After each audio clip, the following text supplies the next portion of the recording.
133 est le deuxième temple. Au cours de ma précédente audio-vidéo dédiée aux apparitions mariales de Fatima, Portugal, j'ai montré que, curieusement,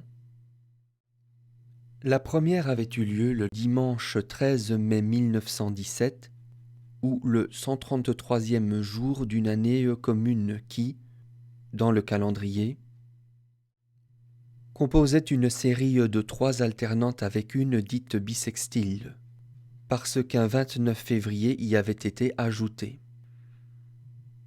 Donc, un cycle de 3 et 1 sur 4. Je ne m'étendrai pas ici sur les raisons de cette singulière organisation. Je voulais juste mettre en évidence qu'en arithmétique, 4 divisé par 3 égale 1,33 sans fin, ou 400 divisé par 3 égale 133,33 sans fin. En outre, j'avais relevé que l'incident qui avait perturbé le rythme des visites, entre guillemets, s'était produit au moment de la 4e. Par conséquent, on recensait 7 manifestations, entre guillemets, et non 6. Or, 3 plus 4 égale 7, et 3 fois 4 égale 12. 7 et 12 ne seraient-ils pas des nombres qui, au sein du monde ésotérique, sont chargés d'une forte valeur symbolique, entre guillemets. J'avoue que j'en ignore les causes. J'aimerais seulement savoir pourquoi 3, 4, 7, 12 ou, en l'occurrence, 13,33.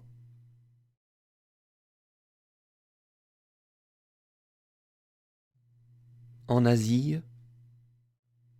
au Proche-Orient, à Jérusalem, se situe le mont sur lequel, jadis, se trouvait le plus remarquable édifice religieux du judaïsme. Il y en a eu 2 successifs. Voici la photographie d'une hypothétique maquette du second qui, en 70 ou 70, visiblement le 8 septembre, a été détruit par l'armée de Titus. Un incontestable événement majeur de l'histoire du peuple hébreu qui, par la suite, a dû s'exiler. Étonnamment, la conquête de la région remontait à -63. Je l'ai souligné en rouge.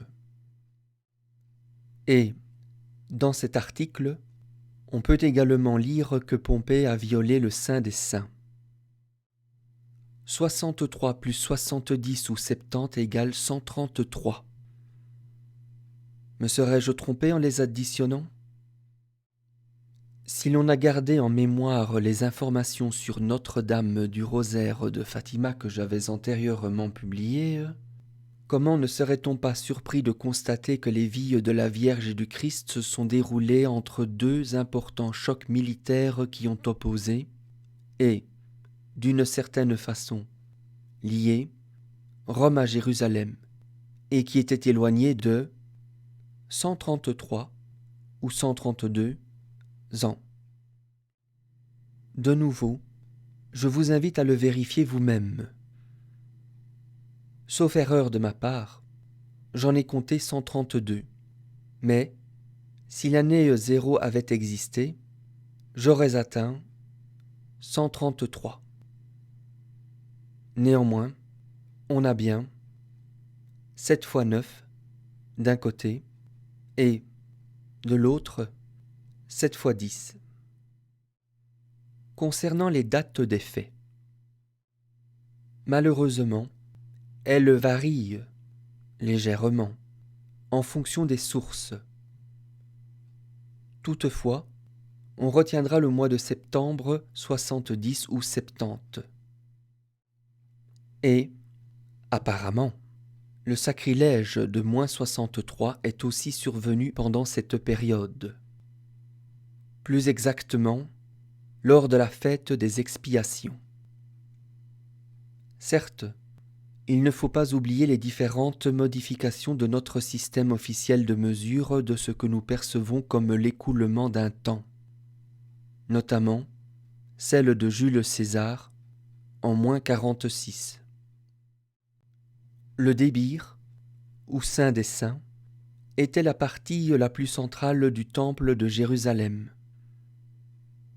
Uniquement le grand prêtre d'Israël y accédait, une fois par an, à l'occasion de la fête de Yom Kippour. Le 24 septembre -63, Pompée y pénétra sans autorisation. Voici un extrait des textes de Tacite, une indéniable preuve.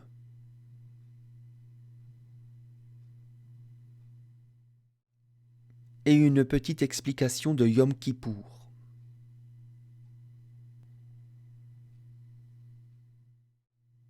Une seconde.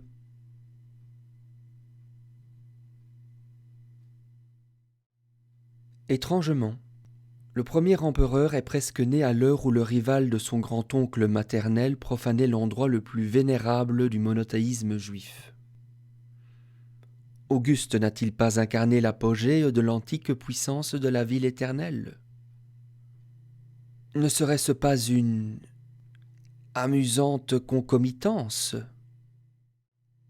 Enfin, pourquoi s'obstine-t-on encore à écrire que Marie a précisément accouché de Jésus entre les ans -1 et 1? À l'instant, 0.